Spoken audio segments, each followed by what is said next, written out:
The Board of Peace, what was originally mainly instituted for Gaza, but now seems to be being talked about as potential alternative to the UN, is, they had their first meeting. It's becoming operational. They had a great a PowerPoint presentation about what is going to happen to Gaza with Jared Kushner. And there is more information we got about who is going to be involved, how exactly this board will look, and yeah, we'll talk about all that.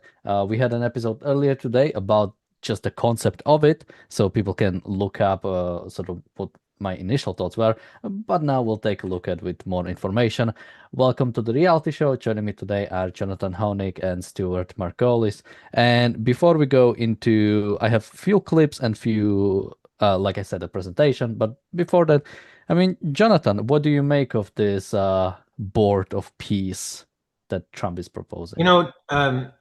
Dr. Brooke was asked, and I believe Dr. Peikoff was asked on their podcast years ago, what is your perception about the United Nations? And what they said about the United Nations is exactly what part of the reason I'm against this so-called Board of Peace, of who has been extended membership in it. Russia is probably the best example. Belarus, countries that are so fundamentally unfree to their own citizens. Not to mention the way in which the whole Board of Peace is set up. I mean, as I understand it, Donald Trump is the founder, chair, and lifetime leader of the Board of Peace. All decisions, by the way, financial ones, flow through him. It's not a U.S. government agency. It's not established by any type of treaty. And there's this pay-to-play structure and concentration, just one single individual, i.e. Donald Trump. So, Donald Trump is the final authority of this so-called Board of Peace, in which a lot of money, billions of dollars, is set to flow through.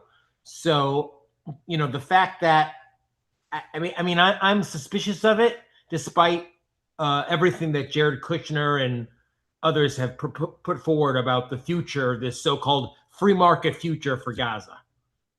Yeah, and I think that's one of the most important points, the fact that, as you said, the chairman and the member for life isn't the president of the United States. It's Trump personally. Even if, and let's hope this happens, Trump, doesn't go for another term and doesn't become president, he will go out. He would still be the member. He would still be the chairman. He's chairman for life. He would still be the permanent authority. So then you could have a situation where, let's say, a Democrat comes into power in the next election, or even J.D. Vance, and they want to do something different with Gaza. They have to consult with Trump personally if the Board of Peace will be handling Gaza. They'll have to consult with him personally about basically what was going to happen, if this body will be actionable in any way. And technically, the reason why this body was created was through a UN, actually, a UN mandate. The UN Security Council vote gave mandate to this organization about this. So I have no idea how all of that is supposed to be. But yeah, I mean, Jonathan, do you want to jump in a bit more? No. I mean, it to me, it just seems like another opportunity to invite corruption. I don't think the U.S. needs a bipartisan or needs to be part of multilateral organizations to do what's right in Gaza. I think it can work with other countries to do what needs to be done in Gaza. But this notion that we need to set up this pay-for-play structure in which one man, as you said, not just one institution. I mean, and it's so disingenuous to call out Russia as a potential adversary, China the same, and then invite them to be part of institutions for so-called peace. And that's the reason, as I understand it, both Dr. Brooke and Dr. Peikoff historically, and Ms. Rand, I believe, explicitly were against the United Nations. Stuart, any opening thoughts? Yeah, if Jonathan hadn't jumped in at the end with that, I was going to say Ayn Rand herself was scathing about the United Nations and said, any organization that includes, Soviet Russia and communist China, in discussions of human rights and peace is a travesty. And I would say this is more of the same. The idea that Russia belongs on a board of peace when they're one of the biggest aggressor nations on the planet, it's a joke. The whole thing is a joke. I mean, Jonathan already pointed out, having Trump personally chairman for life is just, it's just yet another ego trip for Trump. But yeah, it's disgusting. It's taking the worst aspects of the UN and then amplifying them. The other point I wanted to make that I think is an ongoing problem, and probably even more on the left, but I think left and right, is this idea of peace as some sort of good in the absence of any context, in the absence of freedom. You could have, I guess in some ways, North Korea is very peaceful. I've heard they have a very low crime rate. That's because the people have no freedom. They are living, like penned animals. Penned animals are very peaceful. That's not a good thing. So peace in and of itself, in the absence of freedom, is ridiculous. And this whole thing is a joke. We can get into more specifically with Gaza. I think, as is often the case, the rhetoric of free market economics sounds great, but the reality of this is, again, I think it's a fantasy. But we can go into some more details on the Gaza part of this. And I want to go into Gaza, but I want to stand on this board of peace in a bit because, like I said, I did a video on this earlier, and I think I called it sort of like a good idea and a god-awful execution. Because the fact is, if there was an alternative to the UN, not in the way it is, if there was an association of free nations to resolve disputes among them, to help settle things down among rights-respecting nations, I could see an alternative, something like that, especially if the UN was actually left. And this has to be said. UN didn't become corrupt. UN was a corrupt organization from the start because it set up the precedents that Soviet Union and United States of America are the same. They have the same vote at the UN Security Council, and they basically stand for the same things when it comes to internationally dealing with countries. That is a fundamental moral flaw that has been at the UN from the start, and that is why it needs to be left. But as Jonathan mentioned, when it comes to this new one, Russia was immediately invited. Now, I don't think they officially declined or accepted, but when you look at other nations, I mean, Pakistan, Turkey, Belarus, Egypt. Saudi Arabia, Egypt, I mean, even Hungary, right? It's just a club of people who like Trump. It's just a club that, Trump personally likes. Like, even when it comes to like Argentina, right? It's just Milei is generally just okay with Trump and doesn't seem to have much care for it. But when it comes to UK, France, Germany, even Italy, right? All of them declined. So the countries that you would actually want in this organization, if it was to be something better, those are the ones that are declining, probably for wrong reasons, if I had to say, because I'm also seeing like Slovenia, Norway sort of declining, which, especially on the Palestinian issue, have been terrible.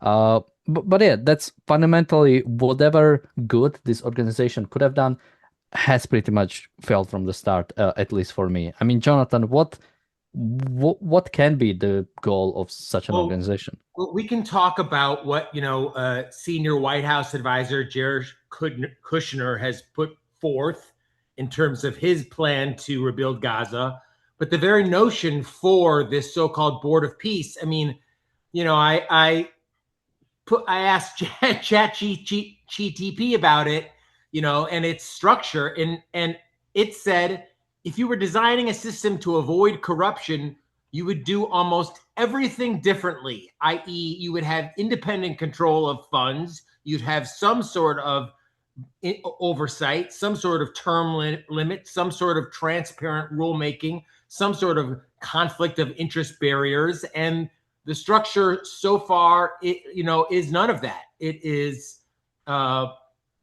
concentrated control for one person, i.e. Donald Trump, who is founder, chair, final decision maker, with no fixed term and no external authority that can override him. So we can talk about the plan, but we can also kind of pay lip service, or must kind of acknowledge that this is, a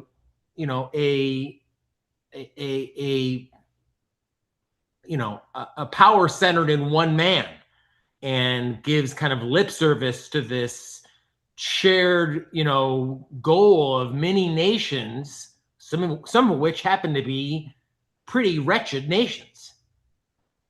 Yeah, and something that's as somebody asked, what happens if no one talks to the other dictators? Well, one, when you say that the UN was good because at least we got to talk to other dictators, and secondly, no, Western nations shouldn't have any dealings with dictators. To what end? What is the benefit of the president of the United States, the leader of the free world, talking to I mean, what, Xi Jinping, Kim Jong-un? What is the benefit there? What is the West gaining from like dealing with that in any way? I don't see absolutely any reason. And I don't think fundamentally we should deal with dictatorships. We are giving them legitimacy, be it, doing any sort of deals with them.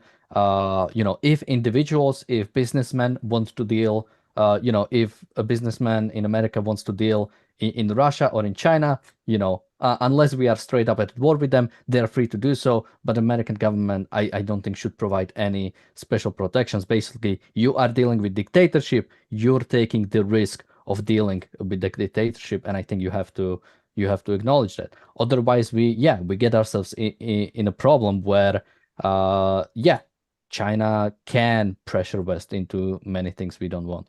But Stuart, any more thoughts on what this is? Well, I was just going to say that I agree with you entirely about dealing with dictatorships. I think the only time when, and even this, I think there's a lot of room for doubt as to whether this was the right thing. But the only time might be is, in a situation like World War II, where you're doing a temporary alliance against an even greater enemy. So, teaming up with the Russians to beat the Nazis. I actually agree with Rand that we should have let them fight it out and kill each other before we did anything. But I could see that, maybe realpolitik, there are times when you need to make temporary alliances to fight a greater evil. But in the normal course of events, I don't see what is to be gained from dealing with a dictatorship. I think, as you said, it just gives them legitimacy that they are not entitled to. Yeah, now let's I guess we can start with, when it comes to Gaza, let's listen to Jared Kushner about so they had this meeting, and this is what he said. Well, one of the things he said. And then finally, I'll just talk to people on the media and on the social media, which is this deal only happened because we worked with Israel, we worked with Turkey, we worked with Qatar, we worked with Saudi, we worked with Egypt. I mean, everyone worked together. We worked with UAE. We all worked together to make this happen. I see a lot of people trying to escalate, criticizing Israel or Israelis criticizing Turkey or Qatar. Just calm down for 30 days. I think that the war's over. Let's do our best to try working together. Our goal here is peace between Israel and the Palestinian people. Everyone wants to live peacefully. Everyone wants to live with dignity. Let's put our efforts towards promoting those who are doing the work to build this up, like Ali and his committee. Let's focus on the positive stories, and let's just calm down, turn a new chapter. And if we believe that peace is possible, then peace really can be possible. So we're going to continue to work every day. We need all of your help to do it. And again, I just really want to thank President Trump for his leadership in doing this. So this is just a fundamentally, ignorant view of what has been happening in Gaza. So he said, we worked very closely with this bunch of dictatorships in Iran to settle peace, and that war is over. War isn't over. Hamas is in charge. Hamas is still controlling 50% of Gaza. No matter how much we try to say that, it's over, everything's nice, we'll build these great things. No, Hamas is still in charge. They have been killing their opponents. They have been rearming. Nobody has been stopping them. Even if, again, even let's say we actually managed to get this international coalition of soldiers into Gaza. Are we really thinking that there's going to be Turkish or Azerbaijani or Saudi troops or whatever in Gaza killing Hamas? Is this something like or shooting at Hamas or fighting Hamas? Did we see UNIFIL in Lebanon fighting Hezbollah at any point? This is, I mean, I said this in an email I sent you. This is a fantastical scenario. Like somebody, somebody is like doing a project in like university, like foreign policy 101, and this is like what they propose. Like it's ridiculous to, and maybe even when I say university, I'm like giving too much leeway because this is like a high school project. And yeah, even when he says everybody wants peace, no, if everybody wanted peace, this war wouldn't have started. So somebody apparently didn't want peace, and those people that didn't want peace, they still don't want peace. Jonathan? Yeah, I mean, there was an article from Ynet News, which we'll put in the show notes, but in which some of what Kushner's comments were highlighted. Kushner said, "We want to bring an entrepreneurial mindset to Gaza so people there can thrive. Everyone wants to live peacefully. Everyone wants to live with dignity." And is that really true? I mean, certainly many members of the Board of Peace, I don't think, hold that idea. I don't think Russia believes that to be true. I don't think communist or statist China believes that to be true. So all we have with the Board of Peace now is an institution with non-governmental oversight, of which billions or tens of billions of dollars is flowing through. And I just wonder, I mean, Ms. Rand always emphasized the focus on ideas. I really wonder if the people in Gaza, to which Mr. Kushner seems to believe, have all these entrepreneurial ideas for this new, and he says that it's going to have a free market, private sector style, not unlike we'll go through that presentation. Yeah, and I mean, can you just force people to be free market, or is this just an opportunity for Donald Trump to kind of carve out access to whatever natural resources might be there in the name of so-called free market good? Somebody in the chat says, it sounds too crazy. They are not stupid. There's some information planned that we are missing. I mean, what again, I think that's like an arbitrary assertion. I'm sorry to say, like, what gives us any insight that there is like a secret plan or something we don't know about? Where is, and like, we are 1 year into Trump administration number 2, right? At what point did something unique happen in Gaza that we didn't expect? I think the only sort of surprise was the American attack on Iran. I think very few people would have predicted that Trump would actually attack. But when it comes to Gaza, I mean, what unique thing really did happen there? That like a secret plan we didn't expect. Hamas is in charge. Actually, when Israel was going to occupy all of Gaza, but instead they accepted the ceasefire, and this goes both from American administration and Israeli side. I mean, even something like October 7 happened, right? Because of Israeli lack of understanding for Hamas threat. Throughout this war, Netanyahu has been saying that this is war with Hamas, not with Palestinians. He doesn't, like, he himself, although I think he probably understands the situation, but simply doesn't have the full, either doesn't think he can fully do it, or when it comes to what he actually says, he says this is war on Hamas. I mean, Stuart, is this like so bad that it must be there must be something there? I mean, the Trump supporters always think that Trump is playing 4D chess. Every bumbling move that he makes, they think there's some genius plan behind it. I have yet to see a genius plan emerge in any of the areas that they claim that it will. I see people doing this with, Venezuela, that this is all, part of a master plan to bring freedom to Venezuela. I hope so. That would be great. But I have not seen evidence. I've not seen evidence of any master plan in Hamas, as you said. Hamas is now, rearming. They're in control of much of the area. The ceasefire, as near as I can tell, is just a joke. It's just allowing them to rearm. Real peace is only going to come from complete domination and destruction of Hamas and re-education of the Palestinian population, in my opinion. None of this is going to work in the absence of that. Trying to bring entrepreneurial spirit to people whose primary motive for existing is the destruction of Israel. It's not right. Why would you? Miss Rand has that line. I don't know exactly where it is, but countries don't treat other countries any better than they treat their own citizens. So why would you expect an entrepreneurial spirit when, as this article points out, the plan relies on massive cooperation between not just Israel and the United States, but Turkey, Qatar, Egypt, Saudi Arabia, and the UAE, all of which and Palestinians. And the Palestinians, right? All of which Kushner just wants to just calm down for 30 days. The war is over. And in the interim, everyone ponies up billions and billions of dollars, of which one man controls the entire development, the entire distribution, and the entire future, with no explicit focus on what are going to be the ideas, as I understand it,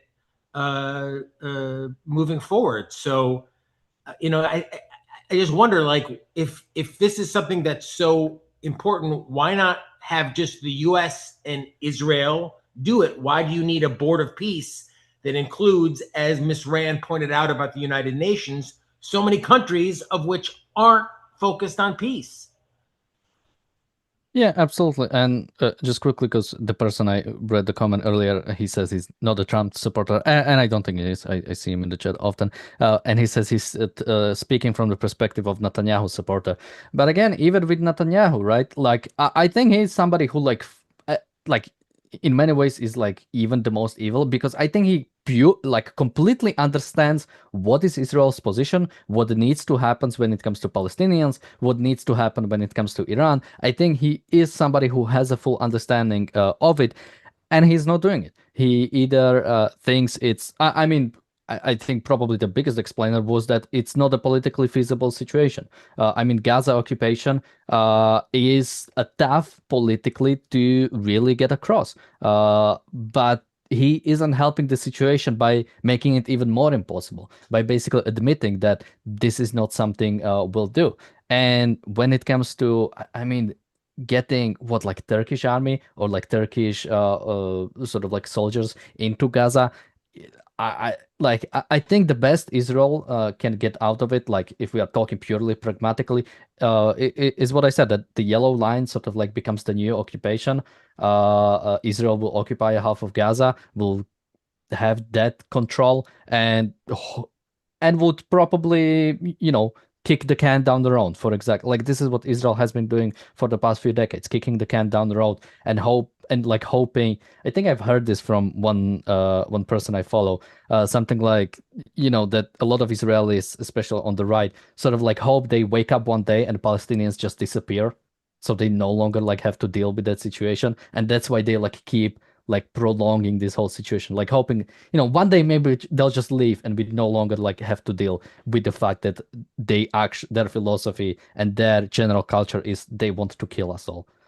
Well, according to the article and according to slides presented by Kushner, Hamas's heavy weapons would be decommissioned immediately, while small arms would be collected sector by sector by a newly formed Palestinian police force. And only until disarmament is verified would building necessarily begin. But I just don't see again, knowing that it's ideas that move the world, I just don't see any interest among the countries that constitute the peace board to the free market. You know, at one point, Mr. Kushner says that, and I'm quoting now from the article, development would follow free market principles similar to those President Trump is promoting in the United States. Oh, can't wait. Right. I mean, that's what I worried me a little bit so much. Is like, if we envision a Gaza peace plan based on the so-called free market principles of heavy government involvement in the future of that country, it's going to be at best an oligarchy, not unlike what Putin has created in Russia, or what, so far as I've understood, Donald Trump has created in Venezuela. Free market in name only. Yeah, and so let's actually take a look at the presentation. Can you guys see the Twitter post? So this was posted by by the White House, and as a graphic designer, here is something that at the very least I think like would be fired. So people should look at just this logo. So this is the logo of this new Board of Peace. This is a low resolution JPEG for some reason with weird resolution standards, and it's AI generated. And this is the logo for this new Board of Peace. And people might be saying, you know, that I'm like focusing on something that's not important. But especially since we did the conference very recently, these little things matter, because when you don't even give a shit about like having a proper logo, you don't care about this whole thing. And I think this speaks very loudly of the whole of this whole organization, that is basically like this ad hoc sort of, let's quickly pull something together, let's quickly do something just so we have, like, this is not. And this is, I think, what I had the problem with the whole Trump administration. This is not serious. There is no preparation. It's the appearance of multilateralism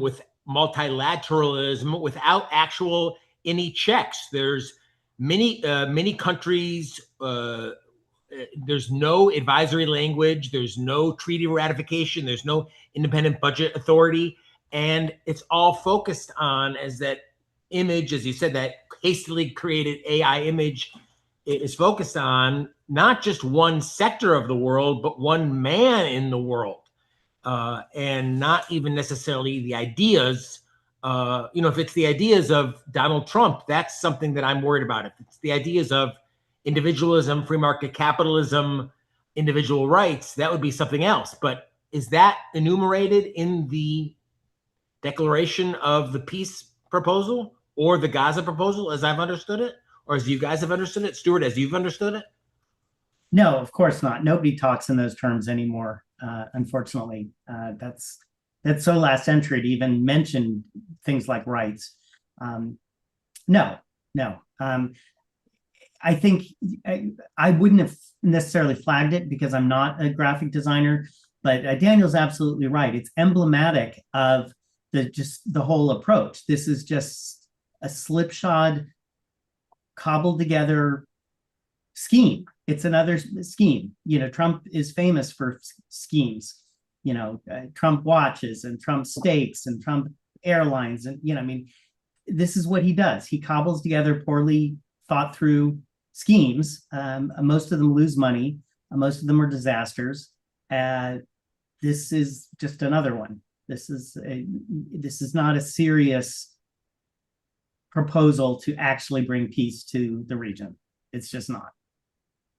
Yeah, and let's take a look at another image that has been going around, and it's the master plan for Gaza.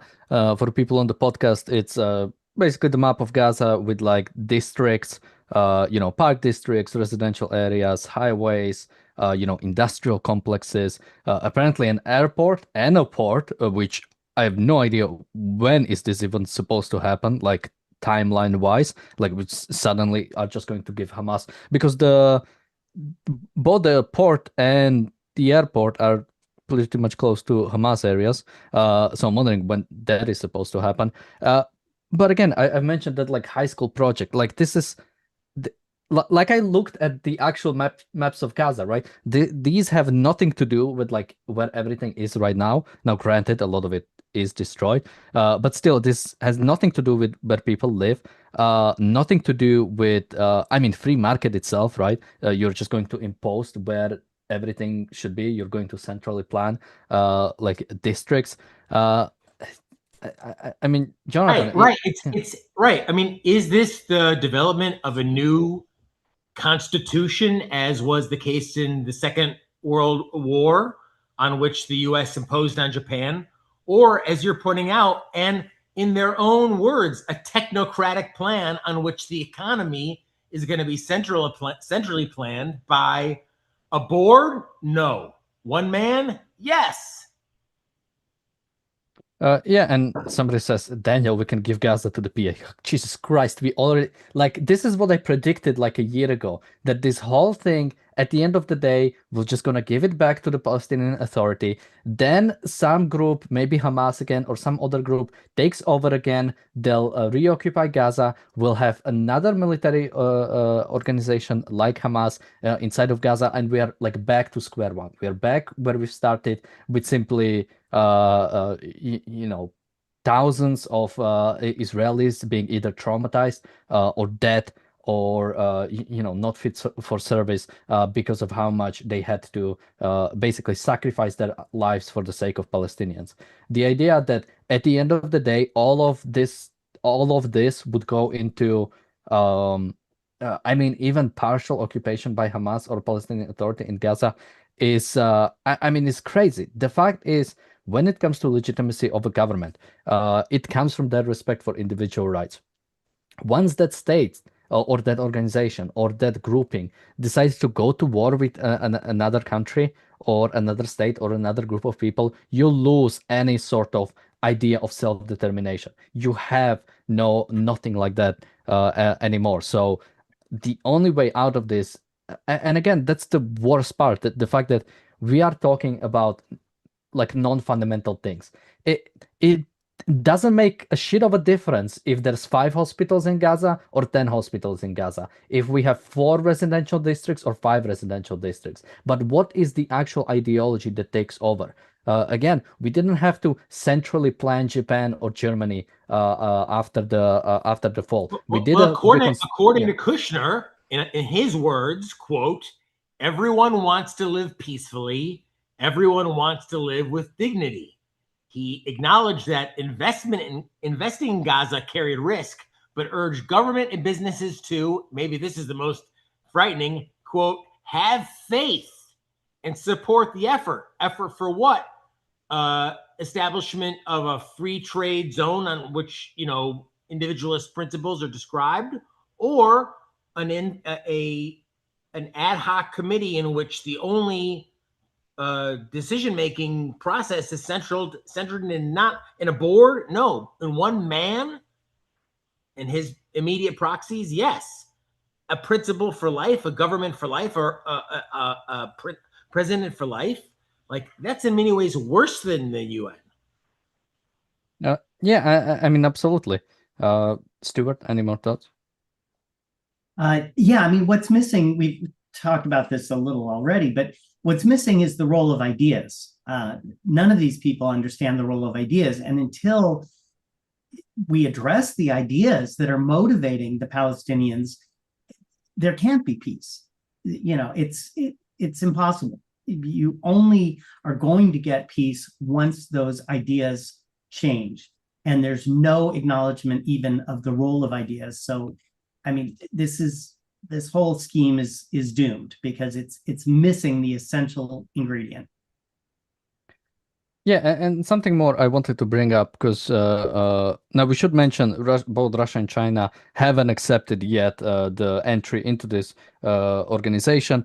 And sort of like Jonathan said, right? Like all of them have to pay 1 billion. I don't know if the countries that join have already paid, or but most importantly, where is that money going? Is it going like to Trump's checking account?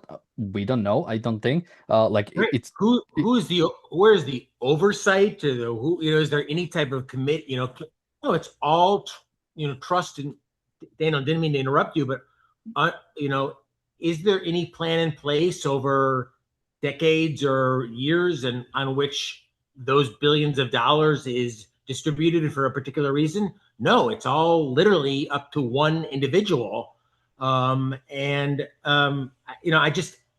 wonder if Kushner's plan, which is subject to what he describes rigorous Israeli and U.S. security vetting and demilitarization of Gaza, is that what the Gazans who are there actually want? Is that what the Hamas constituents who are there really want?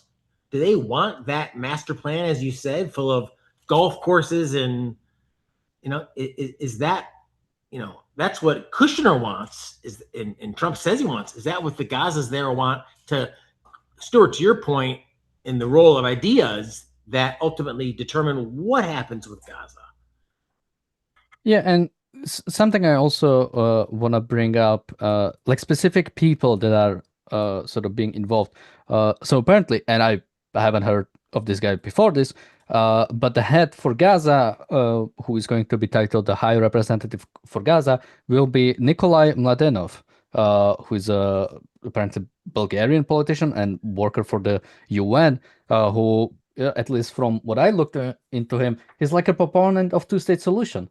So this is not even like friendly to Israel. If America is to be friend to Israel, when it comes to the guy, the high representative for Gaza, they put a guy that is for two-state solution, meaning, Palestinians are too disunited, so let's give them a state so they can be more united when it comes to trying to kill all Israelis. This is the guy, like, we went through every single potential guy we could find, and this is the person we did. Somebody who, has been criticizing Israel for their quote annexation plans, which again, I wish that criticism was true, because I wish Israel had any intentions of actually annexing any part of Gaza, besides, few politicians that cannot turn it into reality, unfortunately.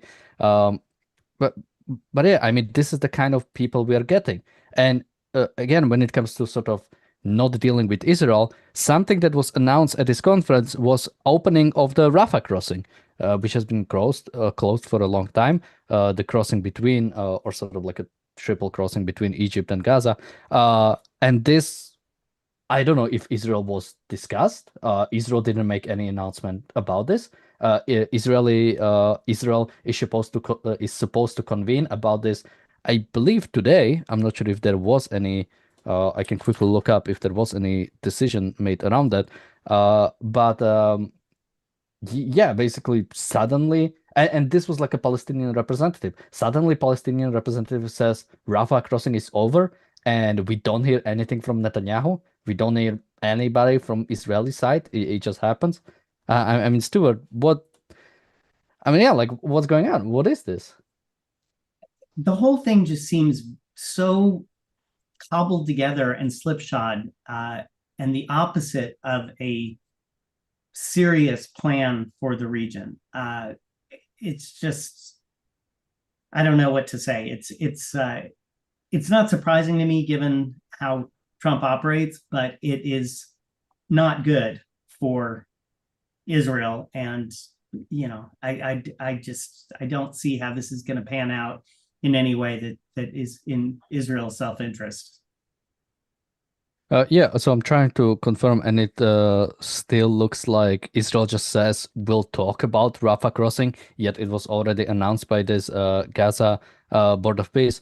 So again, I think, like, people think maybe that when it comes to organizations, they are, like structures in some way, but that's by design, right? You have to actually set up like a structure for an organization, and this one, like, doesn't seem to have anything, right? Like, what if like, let's say this was like a representative for the Board of Peace said Rafah crossing will open. One of the only mandate as of right now by the UN that this Board of Peace has is about Gaza. They announced out the first thing, pretty much the first thing they announced about Gaza, and Israel says, well, we'll consider it. So from the day one, this Board of Peace doesn't even have any authority, because they announced something if Israel says no, then this will not happen. And if Egypt says no, this will not happen.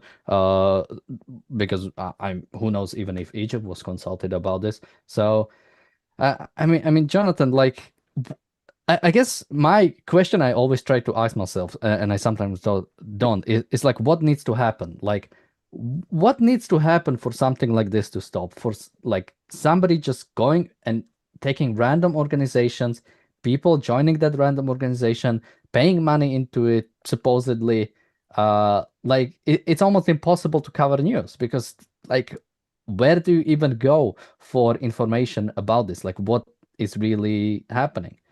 And like what needs to happen? Well, and in terms of what happened in Gaza, what the future is of Gaza, and and to Stuart's point of what are the ideas that govern this place. We know what the ideas that govern Israel and that at least used to govern the U.S. But when thinking about, well, what is the purpose of a so-called board of peace? I have to say and again, I'm not speaking out of any condemnation of the man himself, but in just what I've seen, the idea that Truth Social is a place that is full of only truth are we to think that the Board of Peace, the whole point of the Board of Peace, that this is a institution that is dependent, that is interested in peace, and it's so. Why is it welcoming the participation of so many institutions which are so not interested in peace? And if Russia and in China are even on the list, whether or not they've joined and paid the $1 billion, of which all of that determination of where these billions of dollars go is up to one man for life. It doesn't seem like a serious institution on which a future positive role would be built. If this was something that was up to congressional oversight or U.S. Congress and Japanese Congress and British Congress, if there was an element of the congressional parts of this, if this wasn't just Trump himself, I'd say, okay, this isn't going to become exactly what, for example, Putin's Russia came in the aftermath of the so-called, commercialization or free marketization of Russia after in that what really became an oligarchy. It's like, if this is going to become an oligarchy, then I don't know if this is better than than Hamas militarized that we have now, that I don't think is actually going to happen in terms of demilitarization.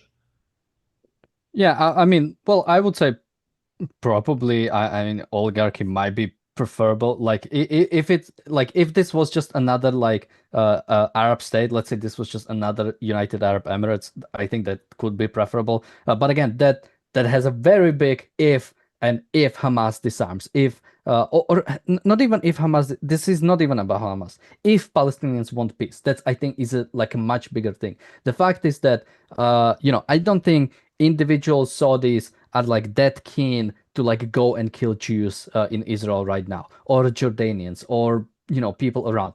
Palestinians are. Palestinians will go into Israel and kill Jews. Now, Saudis and Egyptians will still celebrate, I think, the killing of Jews. But if somebody else should do it, that they are at the deadline. But Palestinians, no, Palestinians will go individually, and we saw that, right, on October 7th. It wasn't just Hamas; it was civilians crossing the border to go kill Jews inside of Israel. So trying to act as if we can just do something, if we just bring more work. Palestinians had work. Palestinians were daily crossings into Israel before October 7th, where I think if tens of thousands, if not hundreds of thousands of like daily workers going into Israel to work, and also from the Palestinian Authority regions. So they had work. They had work. They could have gone working in Israel. The reason why there was no work in Gaza wasn't because of Israel. It was because of the fact that you are led by a dictatorship, which is everywhere. It sucks. Everywhere it's bad. There is not a single dictatorship where it's like, oh, we have this like amazingly nicely managed economies. It never happens. Stuart? No, it doesn't. I mean, I guess I could imagine, yeah, it would be preferable to have Gaza be, ruled by an iron or oligarchy that, sort of kept the population under control and didn't invade Israel. That might be preferable for Israel. I don't know that that is even possible. The amount, as you said, the Palestinian people, last surveys I've seen, they still support Hamas. Like they don't want peace. Jared Kushner's whole premise is just wrong. Not everybody wants peace. Not everybody wants dignity. There's a huge portion of the population, it's not all of Islam, but it's a substantial chunk of Islam that wants a global caliphate, that wants global Sharia. That is not wanting peace. That is wanting world domination. And to pretend that, oh, those people just want peace. Yeah, they want their peace. They want to be able to control you. That is their idea of peace. So right. Yeah, I mean, the first 100 days under this plan is humanitarian aid, shelter, clearing the rubble, and a master plan or rebuild Gaza with full employment. Now, the U.S. doesn't have full employment. How will Gaza have full employment following the so-called free market principles similar to those President Trump is promoting in the United States? Is central planning for Gaza going to guarantee its success long term by those on the board of peace, which peace has never been their interest? Yeah, and this is again like a socialist central planning thinking. Like you don't even want full employment. Full employment isn't good for like a organic market because you don't have any friction of sort of like people changing their jobs and people constantly moving forward. This is straight up like central planner dream, right? We don't consider anything. We'll just draw a bunch of lines on a map that look nice. Like this is how, when I play City Skylines, this is how I organize my city. Oh, it will look nice if it's this way. I don't care what the people actually want or how effective it will be. It will just look nice on my map. And that's what I'm going for. And that's what, yeah, like the unserious nature of this whole thing. And this has been going on, I mean, for a year. I mean, Trump has been recently claiming, what was the exact claim? That yeah, the world is going to be richer and safer with this. But for a world to be richer and safer, you need a certain philosophy, a certain view of the world, a certain idea that you're going towards, and then judging every single one of your action based on that idea. What is Trump's overarching goal? What is it? What is the goal? Is the goal, destroying NATO or preserving it, making it stronger? Is the end goal doing something about Russia, doing something about Venezuela, doing something about Iran, or like preserving them? And like, and there is nothing that like. I mean I mean Jonathan, like that's the worst part, right? The fact that there is no philosophy, there is nothing we can even almost like directly criticize because it's like random. Even when something good happens, right? It's random. It will not survive another day. And unfortunately, or somewhat fortunately, even when something bad happens, right? Even that kind of doesn't survive for long. When it comes to the tariffs, he backed away from that. When it comes to Greenland, he backed away from that. We took Maduro from Venezuela, and apparently now we're going to leave the vice president in charge. Nothing seems to be happening there from now on. We'll attack Iran and nothing after. Or we'll attack with B-2 bombers. America attacks with B-2 bombers, a bunch of nuclear sites. We don't actually destroy all of the enriched uranium, but we just leave it after. I mean, Jonathan, this is like an ADHD brain just jumping from one topic to the other and not doing anything anywhere. I mean, if President Trump and Mr. Kushner believe that Hamas will agree to this, Hamas will become completely demilitarized, that Gaza will become this I don't know, free market haven, like boy, I'd love that to happen, but I just don't see it happening given given what I've seen. And is this less safe for Israel ultimately long term? It's so hard to describe, so hard to determine. But everything I've seen from President Trump and Jared Kushner and the like, leading me to believe that the so-called Board of Peace is not necessarily preferable to the United Nations by any means. Yeah, and just quickly, somebody in the chat says it's better to be realist than philosopher idealist. Well, for that, I would recommend either Philosophy Who Needs It by Ayn Rand or The Anatomy of Compromise, Capitalism, the Unknown Ideal. Because again, like philosophy or even ideas are not about, being like, I'm not talking about something out of this world. I'm not talking about something that, oh, I'd like for this to, like in a sense, like Trump is more idealistic here than I am, right? Because this is not even wishful thinking. This is like straight up fantastical. The idea that we will simply bring in like money into Gaza and then everybody will want peace and everybody will be nice to each other because people want peace. I mean, that is fantastical. That is out of this world. I'm actually being the one settled in reality because I recognize what Palestinians stand for, that they stand for the destruction of Israel. I recognize that what needs to happen when it comes to dictatorships, that you need to stand up to them and not compromise with them. I am realist. And I am realist because of philosophy, because I have an understanding of broader trends, of broader concepts, instead of having this disconnected view of, I mean, everything. I mean, Stuart, what do you think about realism versus idealism? No, you're absolutely right. The pragmatists, the people like Trump that think that ideas don't matter, fundamentally are missing the reality of how the human mind works. Ideas do matter. Ideas are essentially the operating system of the brain. So, Trump ignores ideas and just basically the only idea that I can identify that he has is that might makes right. And a lot of people like that idea, but it's not true. And in the long term, it is actually disastrous. But yeah, a lot of people think that, being pragmatic means just looking at the superficial circumstances of any situation. And that is just, we're conceptual creatures. We're idea-driven beings. And to ignore that is to ignore a fundamental. And you're not understanding how the world actually moves, how the world actually works. So it's not realistic. Yeah, I like the way Willful Thinker says it in the chat. Being realistic takes a method, a philosophy. It is not self-evident. Yeah, it's precisely because the right thing to do is not self-evident. You need a philosophy. You need an understanding. You need knowledge of the situation to actually deal with it.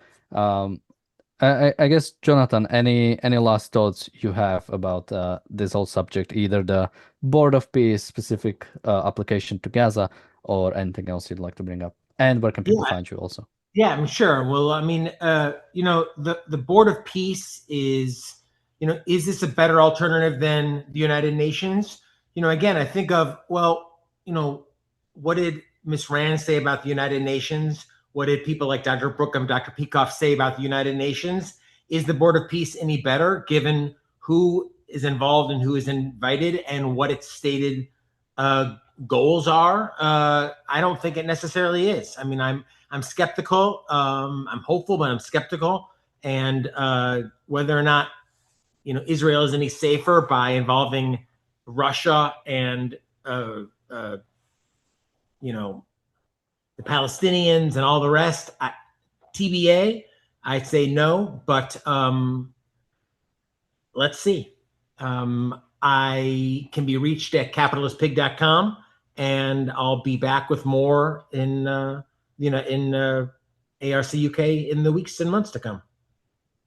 Stuart, any last thoughts from you, and where can people find you? I have a Substack, stuartmargolis.substack.com, also on Facebook.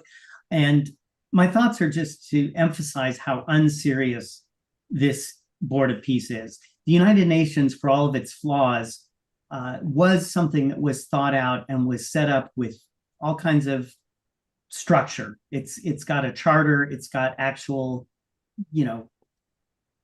rules, it's got all kinds of things that people actually thought about. I don't get that impression at all with this Board of Peace. And the fact that Trump is singularly in control of everything, the money, he's just the one guy, shows you how unserious it is. I mean, this, what is he, turning 80 this year?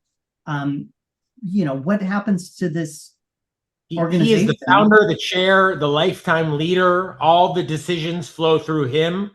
Right. This is not something that.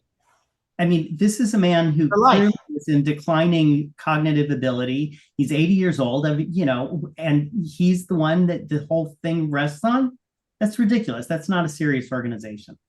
Sorry, but I just don't take this at all seriously.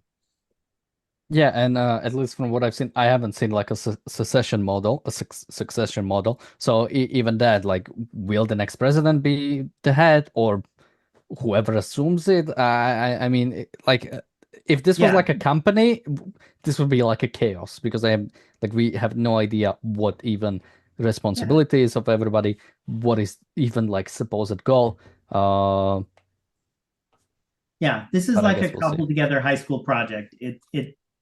Obviously we all hope for peace in Gaza. We all hope things go well. I just don't see how this is going to accomplish that at all. Well, I guess with that, we will be back tomorrow with another episode of the Daily Objective. Hopefully, Trump won't do something crazy, so we can at least take a little bit of break, because this week has been crazy. But still, make sure to join us. Hopefully, we'll have something more positive. Until then, thank you guys for joining me today. Thank you, everybody, for watching, and bye-bye.